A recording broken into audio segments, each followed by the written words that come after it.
Hoy vamos a explorar algo que, a primera vista, podría parecer el documento más aburrido del mundo. El Registro Oficial de Ecuador con fecha del viernes 21 de noviembre de 2025. Sí, el nombre no ayuda mucho. Para nada. Uno se imagina páginas y páginas de jerga legal incomprensible. Pero lo que hemos encontrado al examinarlo es que en realidad es una colección de historias. Totalmente. Hay dramas familiares, debates sobre ciencia y justicia y una radiografía de cómo funciona el Estado en su nivel más, digamos, básico. Nuestra misión hoy es precisamente esa: encontrar las narrativas humanas, las ideas más potentes que se esconden detrás de la burocracia. Es que hay que pensar en el registro oficial como el diario de un país. No es solo un archivo de leyes, es el acta de las decisiones que día a día van construyendo la realidad de la gente. Claro. Y el menú de hoy es fascinante. Tenemos una búsqueda de identidad que depende de la genética forense. Tenemos al Estado decidiendo a quién darle reconocimiento, desde iglesias evangélicas hasta atletas de élite.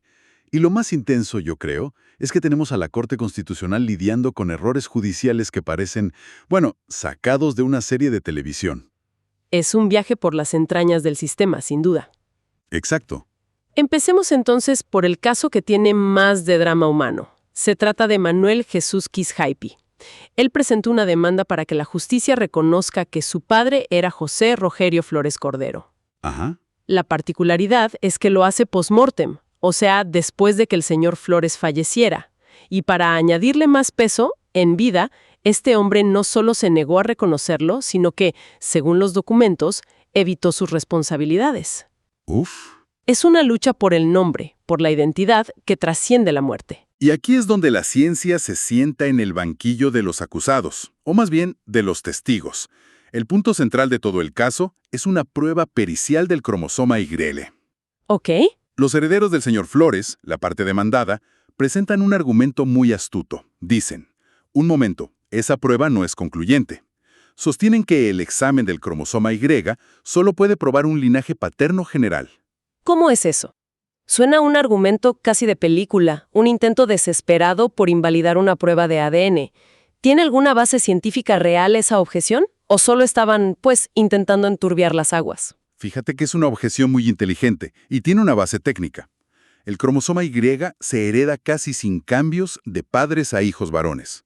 Ajá. Eso significa que, en teoría, tu cromosoma Y es prácticamente idéntico al de tu padre, pero también al de tu abuelo paterno y al de tus tíos, o sea, los hermanos de tu padre. Ah, entiendo. La defensa se aferró a esa ambigüedad teórica para sembrar la duda, argumentando que la prueba solo demostraba que Manuel Quispi pertenecía al linaje Flores, pero no que era hijo directo de José Rogerio. Vaya, así que no era un argumento tan descabellado. Podría haber desmoronado todo el caso. Entonces, ¿cómo responde la Corte a este desafío? La Corte responde con una precisión, diría yo, quirúrgica. Primero, establece un principio importante: la libertad de investigación. No se le pueden cerrar las puertas a la ciencia en los tribunales. Lógico. Pero luego viene el golpe de gracia, el detalle fáctico que la defensa o pasó por alto o decidió ignorar.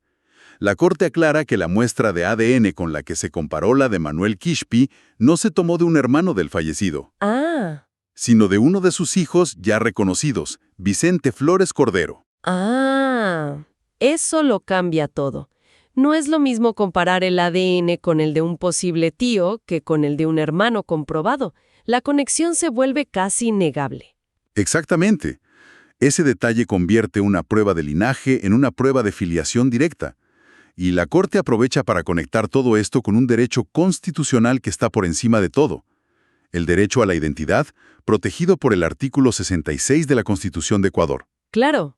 Ese derecho, dice la Corte, incluye explícitamente conocer la procedencia familiar. Así que la decisión final no es sobre un tecnicismo de laboratorio, es sobre materializar un derecho humano fundamental. En la sentencia se menciona mucho un concepto que me llamó la atención, la garantía de motivación. Suena importante, pero un poco abstracto. ¿Podemos traducirlo a un lenguaje más sencillo? Claro, pensemos en ello como cuando un profesor de matemáticas te pide que muestres tu trabajo. Ok, me gusta esa analogía. No basta con dar la respuesta correcta. Tienes que demostrar, paso a paso, de forma lógica, cómo llegaste a ella. La garantía de motivación es exactamente eso. Obliga a los jueces a mostrar su trabajo, a explicar el razonamiento detrás de su decisión. Tienen que justificarlo todo. Todo. Deben justificar con pruebas, que es la parte fáctica, y con leyes, la parte jurídica, por qué fallaron de una manera y no de otra. Entonces, lo que se busca es evitar que un juez decida algo por simple capricho o porque le pareció. Tiene que haber un camino lógico que cualquiera pueda seguir. Precisamente, es una de las barreras más importantes contra la arbitrariedad en la justicia. Y en este caso, la Corte dice que la decisión de declarar la paternidad estaba bien motivada, porque los jueces inferiores explicaron perfectamente cómo la prueba de ADN, sumada a otros indicios, llevaba a esa única conclusión lógica. No fue un capricho. No, fue el resultado de seguir el mapa de las pruebas. Es increíble cómo un detalle científico puede resolver un drama tan íntimamente humano. Pero claro, la ley no solo se ocupa de estos casos personales. En el mismo registro oficial, si damos vuelta a la página, pasamos de la identidad de una persona a la identidad de cientos de organizaciones. Sí, Hablemos de la maquinaria del Estado en su día a día. sí, aquí vemos al Estado en su faceta más administrativa. Por un lado, tenemos varios acuerdos ministeriales que aprueban los estatutos de nuevas organizaciones religiosas y les otorgan personalidad jurídica. O sea, el reconocimiento oficial. Exacto. Es el Estado reconociendo el derecho de la gente a asociarse y a practicar su fe. Y los nombres son maravillosos. Hay uno que voy a intentar pronunciar bien. El Centro Cristiano Evangélico Bilingüe Ñukalami Yahuaypacman Chayachiccani. No está nada mal. Es una mezcla de español y quichua. Y ese pequeño detalle es muy revelador. ¿Verdad que sí? Te muestra cómo la diversidad cultural del país se refleja hasta en los documentos más formales y burocráticos. Detrás de ese nombre, que parece una simple línea en un documento, hay una comunidad real con su idioma y su identidad. Totalmente. Y lo que hace el Estado aquí es, básicamente, darles una llave para que puedan existir legalmente, ¿no? Abrir una cuenta bancaria, firmar un contrato. Exacto. Es la función habilitadora del Estado. Sin esa personalidad jurídica, son solo un grupo de personas. Con ella, son una entidad reconocida por la ley. Es el andamiaje invisible que permite que la sociedad civil se organice. Pero en el mismo registro vemos la otra cara de la moneda. El Ministerio del Deporte publica unos lineamientos súper detallados para el Plan de Alto Rendimiento Los Ángeles. Ajá. Y aquí el lenguaje cambia por completo. Ya no es reconocer, sino controlar. Se habla de techos presupuestarios, de la planificación anual de inversión deportiva, que le dicen PAED, de informes de liquidación, una burocracia que parece asfixiante. Y es que aquí entra en juego la otra función clave del Estado, la de vigilante del dinero público. Me parece fascinante esa dualidad que mencionas. Por un lado, el Estado parece decir, confiamos en que se organicen libremente, como con las iglesias. ¿Sí? Pero por el otro, con los atletas, dice, no les daremos un solo centavo sin un informe de 20 páginas que lo justifique. ¿No hay una tensión ahí? ¿No se contradicen un poco esos dos impulsos? Definitivamente hay una tensión. Y refleja un debate filosófico muy antiguo sobre el rol del Estado. ¿Es un facilitador o un supervisor? Y la respuesta es, En la práctica, como vemos aquí, la respuesta es ambos. La diferencia fundamental es el dinero. Cuando no hay fondos públicos de por medio, prima la libertad de asociación. Cuando se usa el dinero de todos para financiar a un grupo selecto, como los atletas de élite, prima el control estricto, la transparencia y la rendición de cuentas. son dos caras necesarias de la misma moneda. Exactamente. Muy bien. Ahora llegamos a una historia que, honestamente, tuve que leer 2 veces porque no podía creerlo. Es sobre un funcionario del IES, Alexander Amaguaña Arredondo.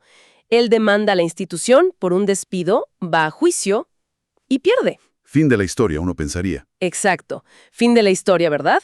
Pues no. Años después, presenta una segunda demanda por exactamente lo mismo. Y lo más increíble no es eso, sino que la segunda vez gana. ¿Cómo es posible que algo así suceda en un sistema judicial? Es una situación que desafía toda lógica procesal. Y para colmo, los 3 jueces que le dan la razón en la segunda apelación A ver, son los mismos 3 jueces que le habían negado la razón en la primera. no puede ser. Y no fue una victoria en papel. A raíz de esa segunda sentencia, el señor Amaguaña fue reincorporado a su puesto en el IES y además la institución le pagó más de $15,000. Esto es increíble. Es como si un equipo de fútbol perdiera la final y años después pidiera jugarla de nuevo con el mismo árbitro y esta vez ganara. ¿Qué dice la Corte Constitucional sobre esto? Me imagino que no les hizo ninguna gracia. Para nada. La Corte es absolutamente demoledora en su fallo. Lo primero que dice es que se ha violado una de las reglas más sagradas del derecho, el principio de non bis in idem. Que nadie puede ser juzgado dos veces por lo mismo. Exactamente. La Corte analiza y confirma que había triple identidad. Mismo sujeto, Amaguaña, mismo objeto, la restitución a su cargo, y misma causa, el despido. El caso estaba cerrado y no debió reabrirse jamás. ¿Y qué pasa con los jueces? Porque esto parece más que un simple despiste. La Corte lo califica de error inexcusable, que es uno de los términos más duros que se pueden usar contra un juez. Señala directamente a Clemencia Grijalva, Elizabeth Gonzaga y Carlos Cabrera, diciendo que era imposible que no recordaran el caso. Claro, si ellos mismos lo habían resuelto. Pero la Corte no se detiene ahí. También apunta al demandante y a sus abogados, Franco Orellana Morales y Jimmy Valareso Román, y los acusa de abuso del derecho. O sea, de manipular el sistema. De usar las herramientas legales de forma maliciosa para manipular el sistema a su favor. Una condena en toda regla. Pero ahora viene la pregunta del millón. ¿Qué pasa con la plata? El IES ya le pagó los $15,000 y lo reincorporó. ¿Tiene que devolver el dinero? ¿Lo vuelven a despedir? Y ahí está el desastre que deja un error de esta magnitud. La Corte anula la segunda sentencia, la fraudulenta. Pero esa sentencia ya tuvo efectos en el mundo real. Claro. La Corte, en una decisión pragmática, dice que resolver el embrollo de la reincorporación y la devolución del dinero ya no es su competencia. Indica que cualquier disputa sobre eso debe resolverse por otras vías, como la administrativa. O sea que la Corte apaga el incendio. Pero deja a otros la tarea de limpiar el desorden y reconstruir lo quemado. ¡Qué lío! Demuestra que un error judicial no es solo un papel mal escrito. Tiene consecuencias caóticas y muy reales. Y, hablando de las complejidades de la justicia, hay otro caso constitucional que parece más sutil, pero que también toca el corazón del sistema. Ajá. Se trata de un juez que declara abandonado un caso penal privado, una querella, porque el demandante no hizo nada durante 30 días. A primera vista suena lógico, ¿no? Si no impulsas tu propio caso, lo pierdes. Suena lógico, ¿sí? Plantea una pregunta clave. ¿De quién es la pelota? Una vez que el demandado ya fue notificado y tiene un plazo para responder, ¿quién debe mover la siguiente ficha? ¿El demandante o el juez? Exacto. El demandante, diciéndole al juez, oiga, sigamos.